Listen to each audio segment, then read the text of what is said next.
Ron's commitment to the field of aging and aging services extends back to the 1980s.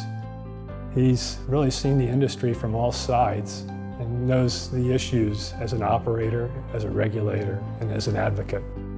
Ron is a walking history of not only LeadingAge PA, but also LeadingAge National.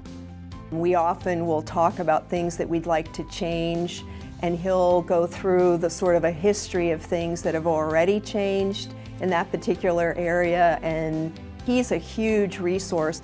This particular field is not just a business, it's a calling.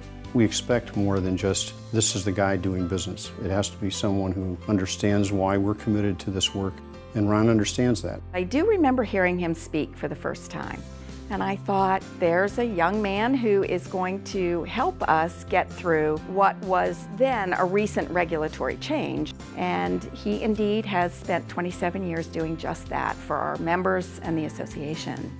He's kind of a cool guy in terms of very competent, very assured of circumstances going on within the industry, and always seemed to have a plan of what needs to be done. He will ask those uncomfortable questions that, everybody sort of agreed not to talk about. But it really makes us all better to have those thoughts and questions voiced. He has helped to move our board from being a little bit more operational to more strategic.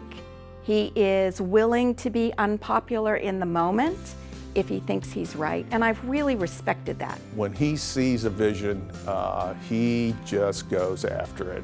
He drags us along. Sometimes we don't always see the result of what could possibly be at the end, but certainly when we get there, we all understand. It was Ron that came up with this tagline of people before profits, and which was to really highlight the nonprofit difference. Ron was able to rally us around this idea of advocating in a more person-centered way, really looking at the person and what they needed.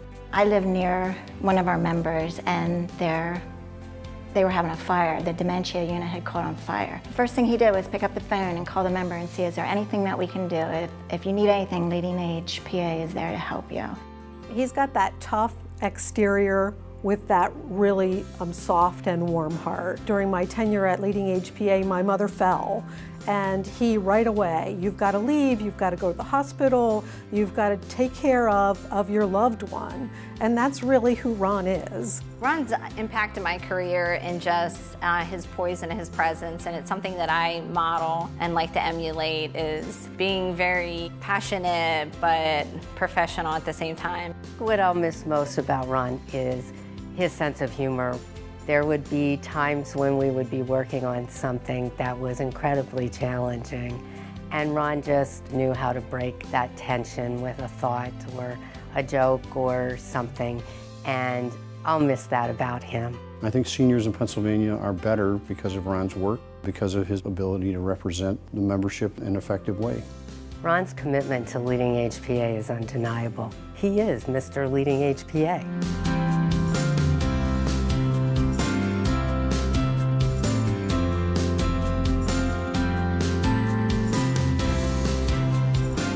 Ron, it's been a pleasure knowing you for the last 27 years as you've been the leader here at LeadingAge PA. Ron, I hope your retirement holds nothing but happiness, good health, and as many visits to Civil War battlegrounds as you want. I wish that you have plenty of grandchildren to keep you young. And that whatever you choose to do, it will be successful, because I know you still have a lot left to do. Thank you for everything you've done for LeadingAge PA.